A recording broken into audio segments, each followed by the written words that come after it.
Yeah, yeah, yeah. Nigga, no, they get the memo. They get the what? Say the right, they know the memo. Tika, 18 tahun, dan saya memiliki TikTok syndrome. Oke.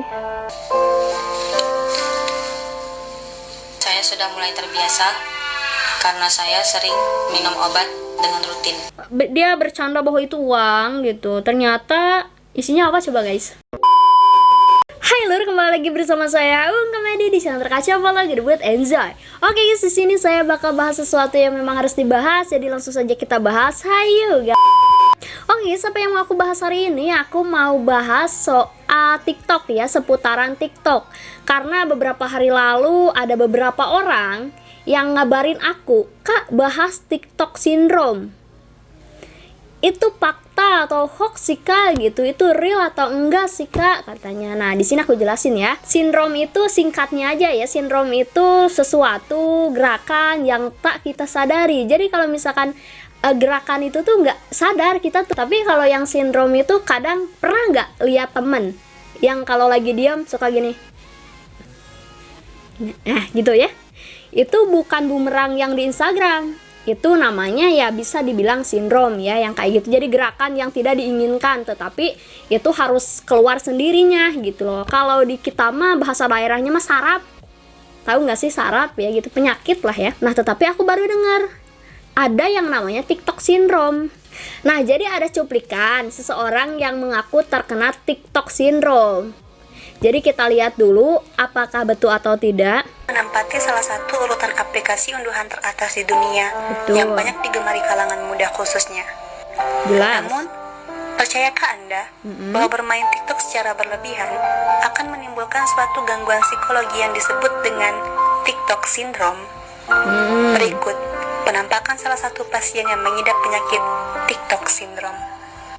Nah, dia menyebutkan di sini berikut penampakan pasien yang terkena TikTok syndrome. Berarti dia menyatakan bahwasanya dia terkena TikTok syndrome. Oke, kita lihat bagaimana.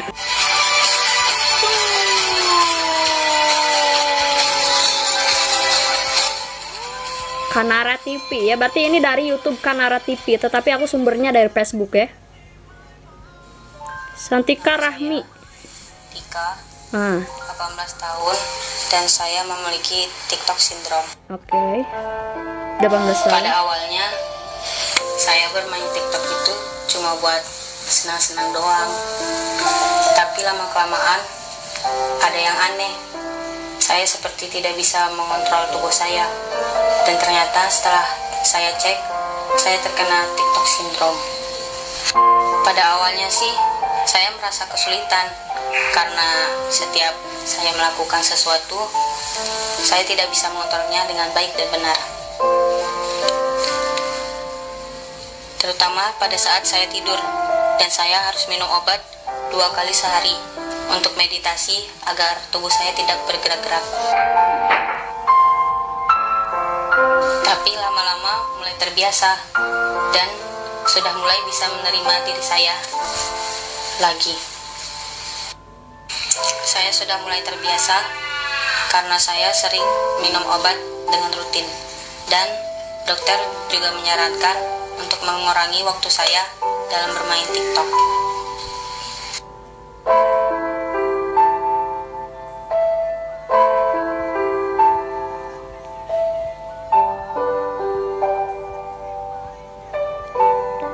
Stop bermain TikTok. 8-10 orang di dunia terkena TikTok syndrome. Nah, oke. Jadi dia menyatakan 8-10 orang terkena TikTok syndrome, tetapi aku cari di situs-situs terpercaya gak ada tuh orang yang terkena TikTok syndrome gitu loh. Nah, jadi kadang gini, yang kayak gerakan berlebih tapi nggak kita inginkan, setahu aku ya, gerakannya itu nggak jelas gitu. Maksudnya kok ini tuh gerakannya terlihai banget, kayak yang dibuat-buat gitu loh.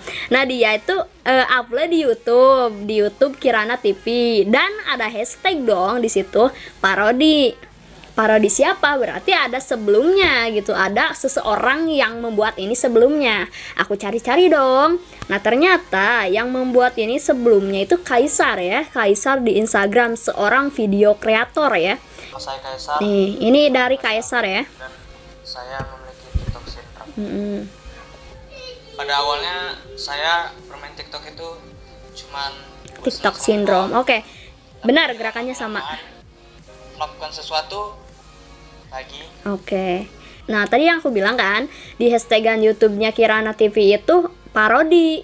Oh, berarti harus memarodikan orang lain. Nah, pas kita lihat di Kaisar ini ya, di Instagram Kaisar, ternyata Kaisar terlebih dahulu mengupload video ini dan diparodikan oleh orang lain. Tetapi kalau di Kaisar, dia bikin caption, katanya gini, kisah seorang remaja yang terkena TikTok syndrome. Komedi sarkas, awas konten sensitif. Nah, jadi kalian ngerti gak komedi sarkas? Komedi sarkas itu jadi sindiran kepada orang yang berlebihan gitu loh. Dan dia bermaksud untuk apa? Untuk menyindir para pengguna TikTok yang berlebihan. Dan yang tadi diparodikan oleh Kartika ya tadi, Kartika, tagarnya itu ada di YouTube-nya, bukan di judulnya. Harusnya di judulnya dong. Jadi orang tidak salah menilai.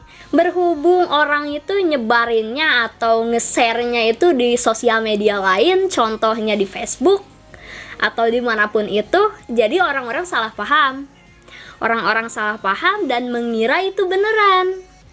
Tetapi kadang kalau sudah lihat seperti ini tanpa caption yang jelas yang di-share oleh orang, nah itu yang membuat khawatir, soalnya bakal jadi banyak orang tua yang cemas. Jadi ini tuh bukan hoax sebenarnya guys ya, bukan menyebarkan hoax gitu, bukan, tetapi sindiran, ya sindiran kepada orang-orang. Nah jadi seperti itu guys. Nggak ada yang namanya TikTok syndrome. Pasti kalian yang orang tuanya udah lihat, nah lo lihat, udah jangan main TikTok lagi, pasti orang tua kalian bilang kayak gitu pasti ya, kalau sudah lihat seperti ini, padahal ini sindiran keras gitu loh ya. Oke guys, mungkin pembahasan pertama segitu aja, kita masuk ke pembahasan kedua ya guys ya. Nah jadi pada suatu hari itu ada seorang tiktokers atau pemain TikTok gitu loh, pemain TikTok yang mencoba aplikasi namanya Randonaut ya, kalau nggak salah aku pengucapannya ya, seperti itu. Nah jadi Randonaut itu dimana kita bisa menemukan tempat-tempat indah, tempat-tempat aneh, dan tempat-tempat yang tak mungkin kita kira gitu loh, tempatnya bisa apapun itu. Nah jadi suatu ketika tiktokers itu mencoba aplikasi itu, dan dia itu diarahkan ke suatu tempat, yaitu pantai. Majulah mereka ke pantai, digaskeun ke pantai ya, di pantai, dan mereka menemukan koper. Nah ini ada videonya guys ya. Oke, dia udah nyampe pantai, tetapi menemukan koper. Mereka pikir itu uang gitu, wah di koper tuh ada uang tuh, dibuka, dicoba untuk membuka, mereka turun dari batu-batu itu, ditoker ya, dibukanya pakai kayu, tetapi mencium bau yang menyengat.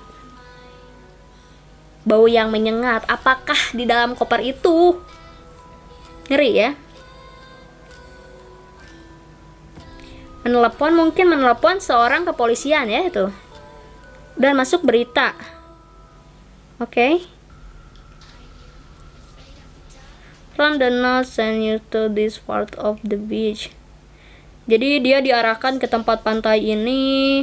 We're joking maybe. Dia bercanda bahwa itu uang gitu. Ternyata isinya apa coba guys? Isinya itu potongan mayat. Potongan mayat ya, ngeri ya.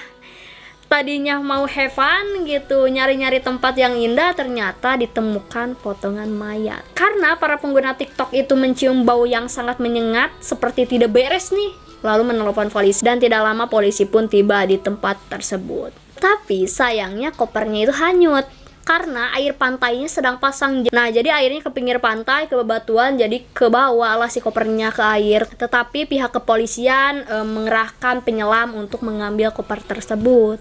Dan ngeri ya ketika kita pengen happy fun dan ternyata isinya itu ada mayat. Oh my, untung mereka itu nggak buka langsung pakai tangan.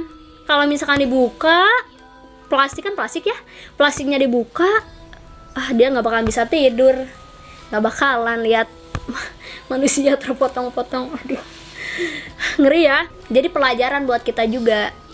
Karena apa? Kita udah dapat contoh bahwasanya kita jangan sampai mengulangi hal yang sama seperti para remaja tersebut, mendapatkan sesuatu yang tidak terduga. Mending kalau dalam kopernya uang, kaya dong, yaitu mayat. Ngeri ya. Oke, jadi terima kasih udah nonton. Stay fokus, salam gede enjoy. Get the